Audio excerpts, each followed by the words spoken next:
this music really looks right with your outfit? I mean, if you know me at all, you know I dress the part. Right. I mean, I feel like the music just decided to sync with you, and not with me, and not with Toni. We're all together. This is our girl group it went today. for you. Okay, so just to call it out again, Jess King, dancer and fitness instructor, Peloton, fairly famous. Fairly. Lots of things. I was just like, moderately. No, I'm kidding. Super fucking famous. No. You're right, actually. Yeah. Right. No, I meant don't feel bad if you don't know her, but sort of do. And Toni Box, who also within the realms of our industry. Also famous. Also famous is what I was about On to the say. cusp of greatness. Exactly. Well, famous to me because you're doing the things of purpose within the frame of advertising and media where many of us live, but we have these rare, bright moments to do good work. And one of those things that we really believe in, as does Assembly, is that you can find the athletes, the women, the entrepreneurs, the purpose-driven leaders, and that they can very much be part of a business, whether you're selling soap or you're selling financial services. I'd much rather do that with a really great content creator who has purpose than next to, running through a feed next to my cat and my adorable puppies, which is the other way you can buy advertising, which is just straight up algorithmic media pushing. And it's not the same as selecting the people who are evocative of the values that a brand wants to promote and claims to live by. So anyway, the cool stuff we get to do in advertising is to work with people like you, Jess, and as the business and kind of the brand, I wanted to see how you start off with how do you choose partnerships? How do you contemplate this new age in which an athlete, an instructor, a thought leader, an expert, we've got them parading all through these halls, all these people who have great influence. How do you decide? I'll start with you, Jess. How do you decide what your economic model is, who you'll work with? Well, I wish I thought about it that deeply. No, I really think to someone like you described that I fit into this category that has a lot of influence and impact. It's really imperative and important that this type of individual is very grounded and rooted in their core values and what they are, and then having integrity into how that plays out. So getting very curious about the brands, like, oh yeah, I like your product, but like, who are you? What do you stand for? What is your company culture like? Diversity, inclusion for me is so important because it means me.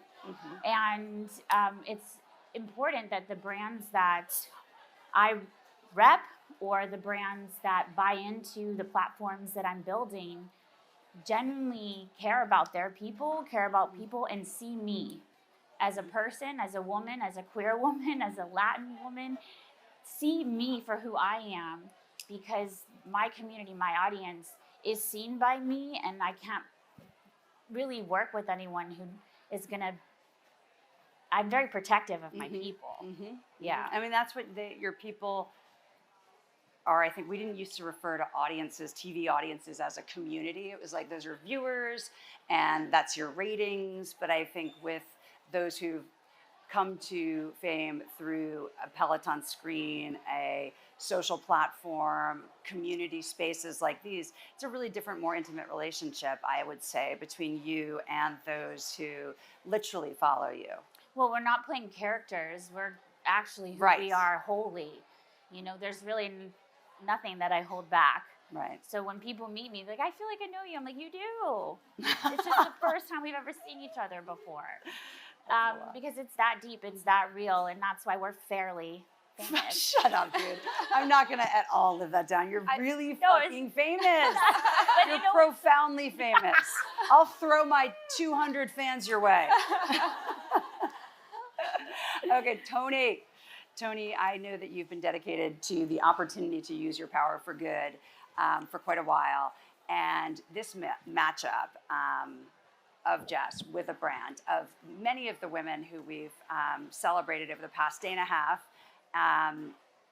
it's a precious thing. It's not like throw them on I'm going to throw ads on Facebook, or even, it's not even, I'm going to run an ad on the Olympics or something. This is connecting an identity to a brand, and the brands are terrified that the identity, not because I'm an influencer now, that the identity might go and do something terrible or might do something that doesn't work for them. How do you do this complicated sort of math and science to find the right liaisons that are going to produce the engagement that's in your title and the outcomes that your clients want? Yeah.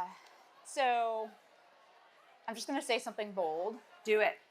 And, I think the days of like athletes endorsing brands are behind us. Like the athlete is the brand. Yep. And so there's this shift in power that's happening that really requires a mindset shift for brands. I mean, these athletes oftentimes, Jess, carry more cultural like currency than the brands themselves. And so it is much more about the brand sort of co-signing onto like what these athletes already stand for. And it's no longer the question of, where does this athlete fit into my brand story? It's, as a brand, how do I fit into this athlete's story? Wow. Do I have the right to be there? Am I there to help them through, their own, growth or to support the greater women in sports movement? Right. And so, as brands, I really encourage you, like, sit down with the athletes and like have the conversations and like ask the questions, what's important to you? Tell me about your brand. What are you trying to tell the world? How can I help you grow and build momentum upon the brand, that you've created? And further, like, how do I help the women in sports movement? What can I do? And so it's really brands thinking about, striking that balance of, the commercial side of things with protecting the integrity of the brands these athletes have built. And that's like where the magic really happens. Right. And I think it is, if you think of the apparatus of media and advertising or marketing, you no longer need like one of 4 networks to co-sign to make you famous. You kind of, you have a whole ecosystem of partners who are enabling you to find an audience if the audience wants you. I mean, there are plenty of us who like have the same tools, but are not going to be moderately famous. Can this be our little joke? Like, Oh, I love it. I keep going. No, I'm joking. Like, there's like, I got Instagram too, but like, I'm not, unfortunately. Sam and I are like, who do we think we are? So Yeah, I know. We're just both we're It's doing wonders. I mean, yeah. Okay, good. That's what we're here for, also. You guys, it's International Women's Day. Yeah. Yeah, it is. Hell I yeah. should have made more noise about that, which is kind of dope because we got a lot of wonderful women and men who like them running through these, or generally respect them, I hope, running through the halls. But and we do look at women's sports often as a metaphor for society, fitness as well. It is very cool to see what women athletes and thought leaders have done in partnership with brands, because in some regards, the description that Toni's giving, I don't know, I'm going to wildly generalize about gender. So I don't know that many male athletes are like going to have the real conversation and say like, okay, well, what's the representation of your management? What's the, how are you treating different underserved communities? How are you contemplating your policies and practices for mental health? Not to be like, I'm not saying no men would think that, but it's amazing how many women I speak to who are media companies unto themselves and who really won't walk in the room if they don't feel a value connection. So women's sports, it's not finally getting the attention it's deserved. We're 200 years behind in terms of fame of professional sports. And I think that we're actually ramping really beautifully now. And I know Assembly's been participant in that as well. But then we've got the Peloton zone, which is this whole, we had Emma Lovewell here yesterday. We have people who love Peloton, people love them so much. Like your person, you think you know them, you are like this, it's very intimate. How did you know that your influence was beyond telling someone what to do within the course of a workout? Twofold. As a dancer, I was always on stage performing, music, moving. That wasn't what was new. What was new is they were going to put a microphone on me. I'm like, oh, I have to, and it's not a script. I have to really think about what I say. My words carry great weight. And that's when I became a life coach and went on that journey and opened my own wellness practice, and it really started working one-on-one with individuals on deep transformation, not just like weight loss or things like that. It was nutrition, life coaching. Like, let's get into the psychology around what's happening here. Let's unpack your traumas. And then simultaneously, as I started to deepen my own practice, understanding myself and the individuals that would let me in, we began hearing from members testimonials about not just, oh, I look great or I feel great, but something you said in this one class empowered me to stand up to this person, or I came out because I see you and your wife and your kids, and like, fuck it, like I want to, Cool. I want to cool. feel that too. Like, let's do it. Like, if you really feel into what that means for someone's life, that it is actually now different because of the impact and impression that you have made, I do not take that responsibility lightly. And so that's when I knew that I had to actually be a good person on the inside, like, and really know myself and love myself if I wanted to stand on stage and call others into that. That's so cool and also surprising when you take a job and you're like, I'm a dancer, I'm fit, I know how to lead it, and then find out that you are also a therapist and a touchstone and almost like a spiritual journey to those people. It's like, it's a lot to process, and it's kind of amazing. It is. Good thing I have ADHD, and then So you don't even know. Oh, it's just like, well, if you think about it, Peloton didn't exist before.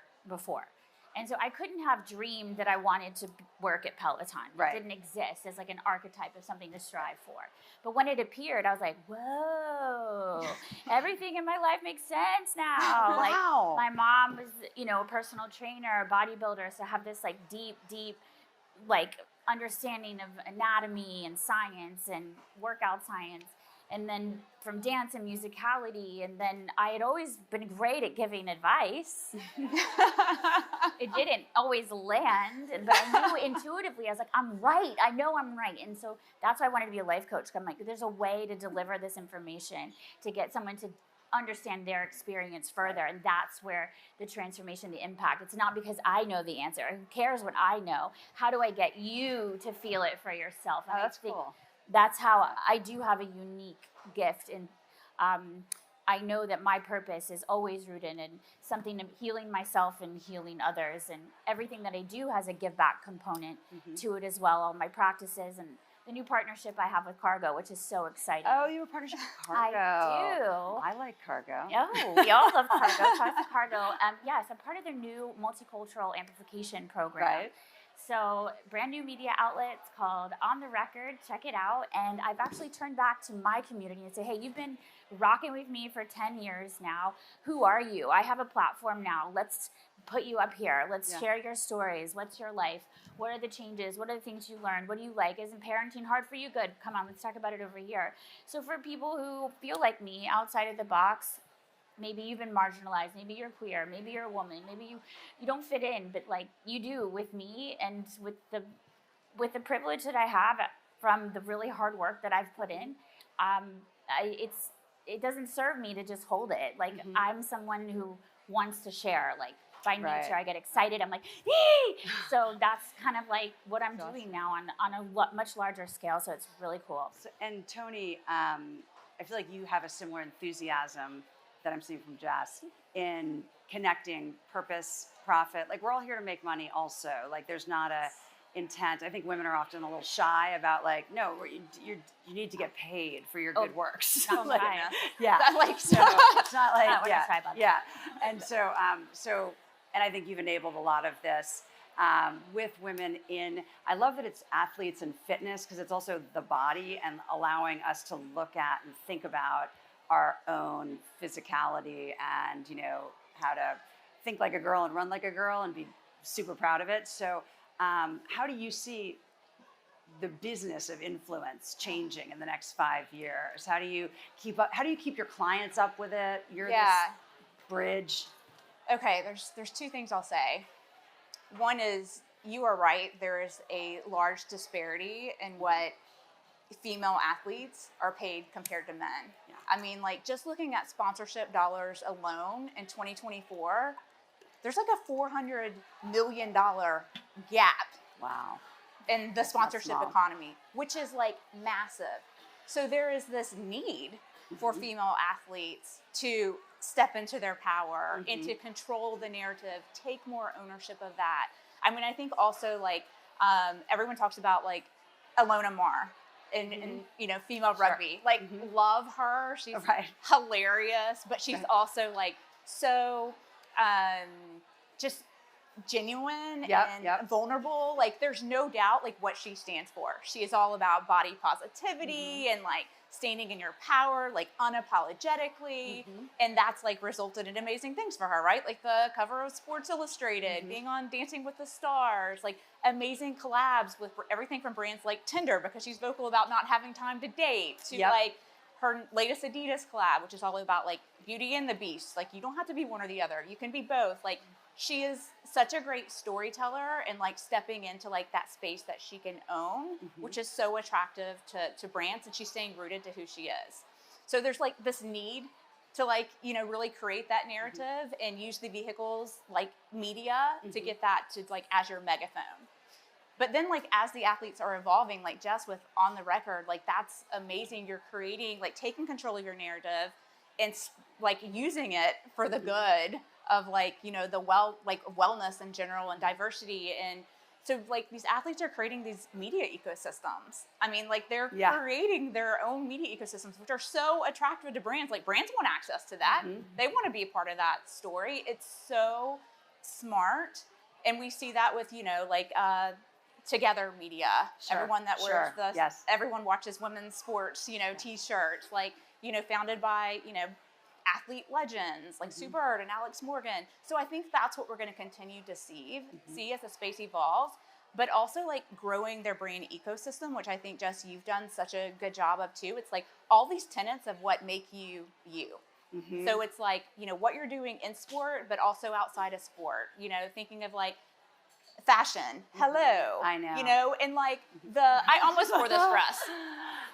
She's just drinking to me. So close, you guys. You're eating it up, you know. But, like, the pre-game, like, you know, tunnel walks, like, that's the new runway. Oh, that is like athletes showing up, like, hey, this is who I am through fashion.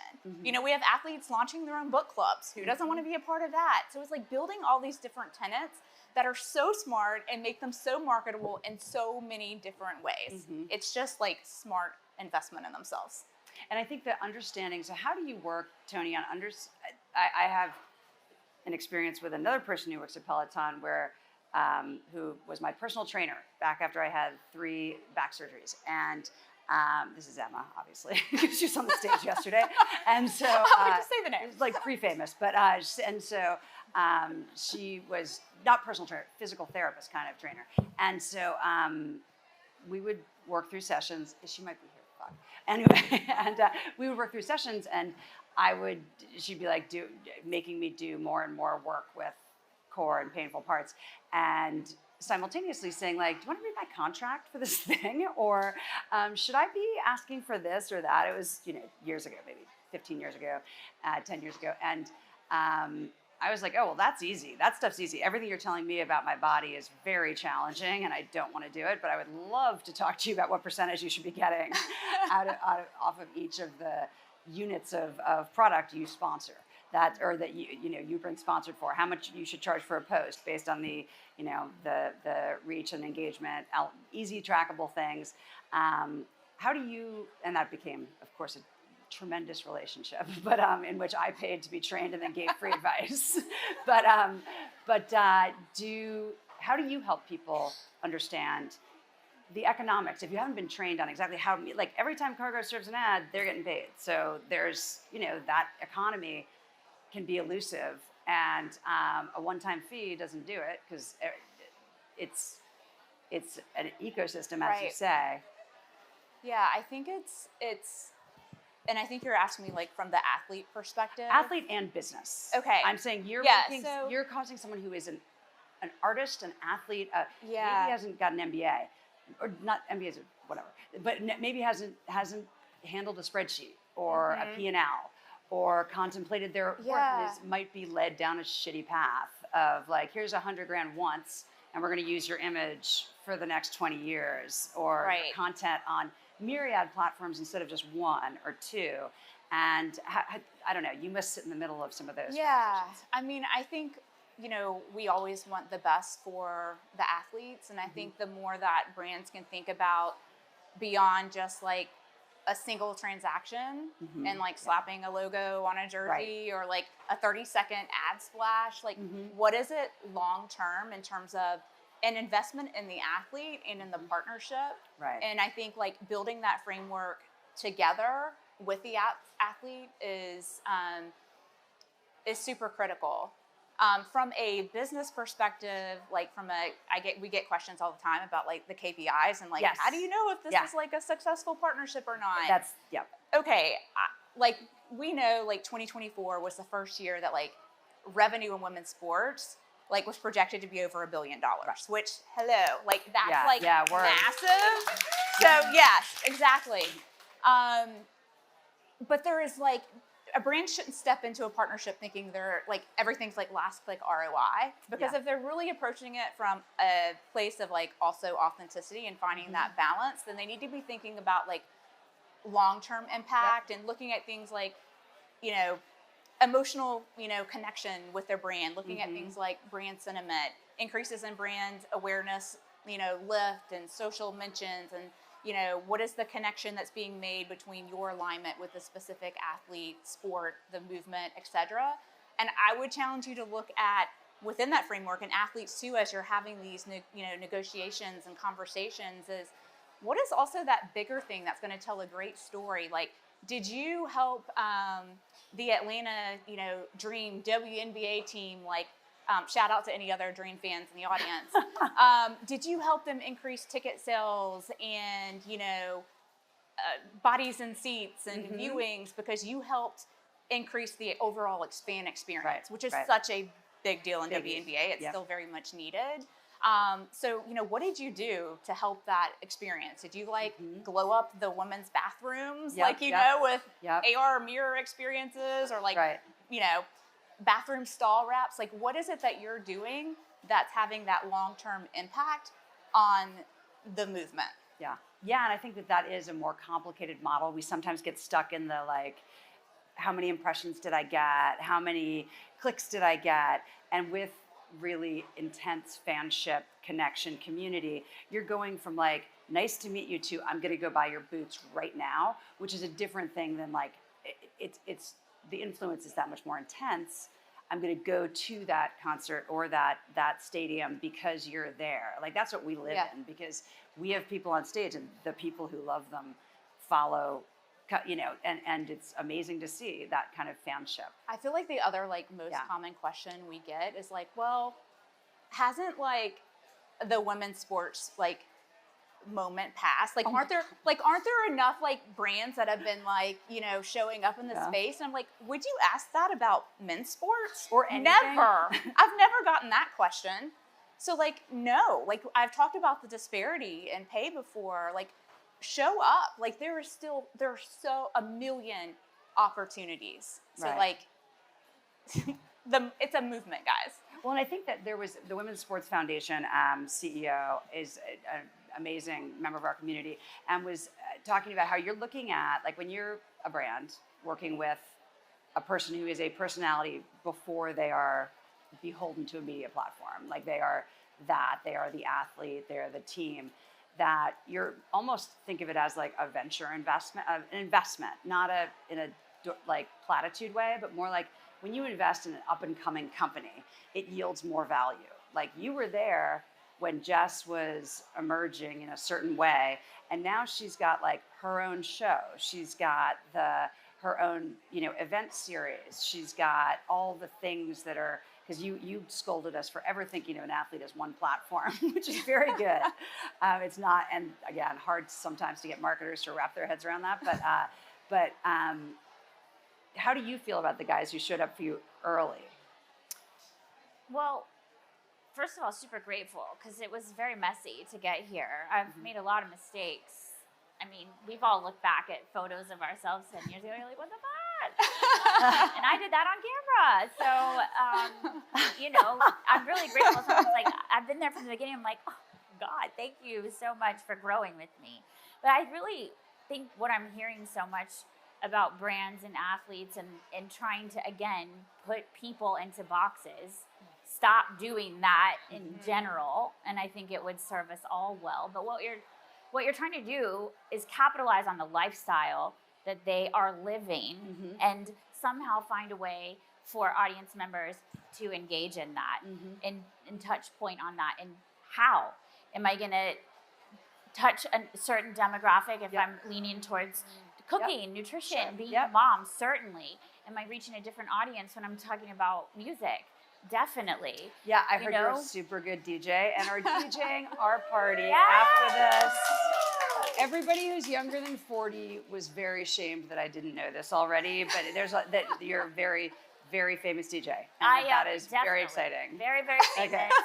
I you plug into all different areas. Well, I only started DJing, just 2 years ago. Really? Oh, yeah. But you said music was in there deep. It is very deep. Yeah. So just translating it into to decks. That's been just like the learning curve for me. But when I went on mat leave, I was like, I'm coming out a DJ and a mom. I got a lot of things to do. And busy. So, yeah. Well, and I think it's such a good point that the shorthand of like women athletes, women's sports, or the influencers, or the terms are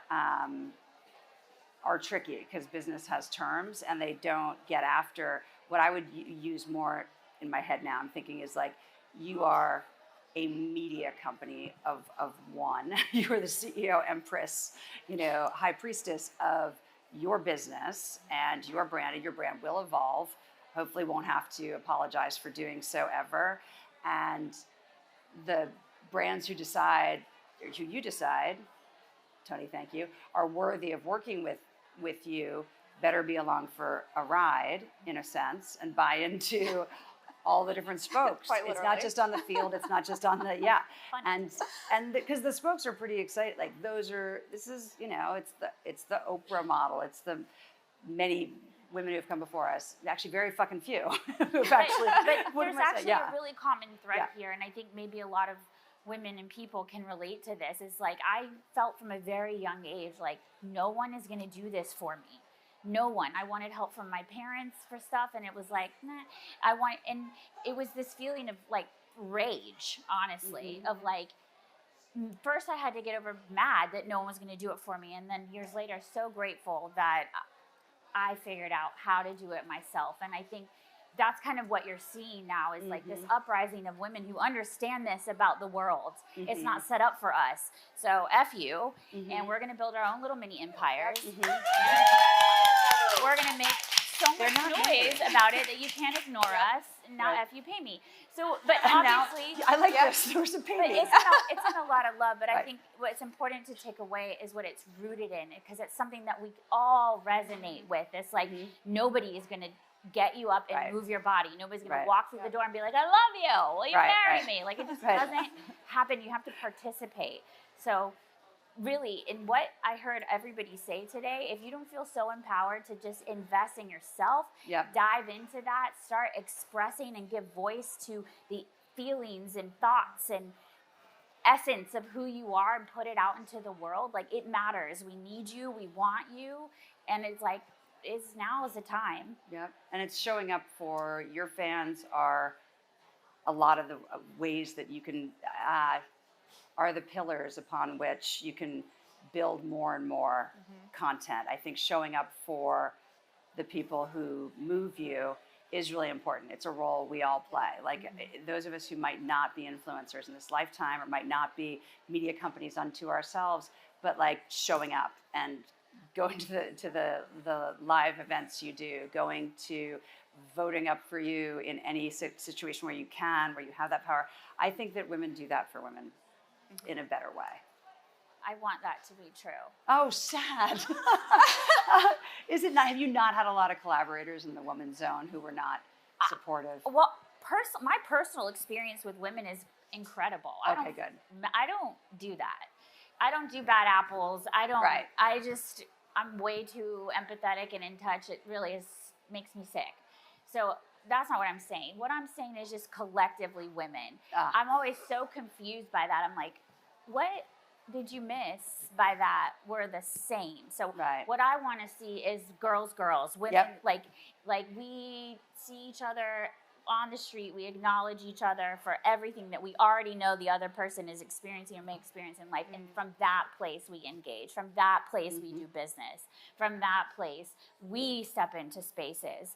I think that's just so important to live genuinely and authentically. And I think if that message can be imbibed, and if you can find the brands who are worthy of taking that and perpetuating it, propelling it forward, that is going to be a lot more effective as a marketing tactic than pretty much any pixel you can push through an impression on the internet or a spot on TV, et cetera. So you guys, is there anything else you'd want to add about this journey? Toni, I know you'll be relentless and continue to support women through all of the work that you do with large marketers. You've had so much success in this area. Sometimes I very much thank the people behind the scenes who are saying, like, spend the money there, because it doesn't get spent if someone isn't saying that behind the scenes. The keys to the kingdom and the pouch are not the person who writes, who you meet in the front. So anything else you'd? Yeah, I mean, I feel so lucky to be able to lean into my personal passions in women in sports and to work with an agency that's so rooted around purpose. I think, what is top of mind for me as an opportunity is, we have NIL opportunities now that weren't necessarily available to a lot of the female professionals today. And I think it's helping these young athletes, like the next generation, understand the importance of defining your brand. Yeah. What do you want to stand for? And not just going into agreeing to every transaction. Sure. And thinking about it long term. And then also as an agency, an opportunity is to bring resources to these young athletes to help them understand the business side of things, the financial aspects, because it's a lot. It's it's not enough to be just a female athlete. You have to become business savvy. So it's giving the tools and resources to them that are really going to help them grow long term and help them protect themselves and their value. To the business point, especially as it relates to cargo, one of the things that made me so excited about this program is that brand buy-in not only makes the page exciting, but it goes to employ 20 to 30 creators who are then writing content and helping keep the page going. So I was like, oh, hell yeah, I get to get jobs. Oh, yeah, you're like, that's a pyramid structure I want a part of. That's what I mean when I say there's a give back component. It's not like, oh, here's a pretty story to read. It's like, hey, the person who wrote this got paid. Yeah. And that makes me happy. Yeah. So I do think is scalable. So I want to keep doing that. Love that. Yeah, it really is. And I think that the arbiters of who's cool are going to be, or who you should listen to, are going to be the people who have already got that fame. You don't need an editor-in-chief, sadly, in some cases, to tell us what to read. You want the person you're a fan of to tell you who to listen to, and that's what you can do for all those up-and-coming creators. It's a different, the model of power is really different, and I think it's being organized in a beautiful way. Women are better at social, we know that, that's a fact, which means just that I'm generally anxiety and want to be back there, but they're better at making the connections, creating the content. Women athletes and influencers scaled so much earlier than men and retain their audiences longer. So well done, you guys. Thank you so much for being here. Thank you. Jess is DJing. Yeah. And it's going to be amazing. And we're all going to learn a lot. And Toni, thank you for everything that you do. Thank you, guys. Okay.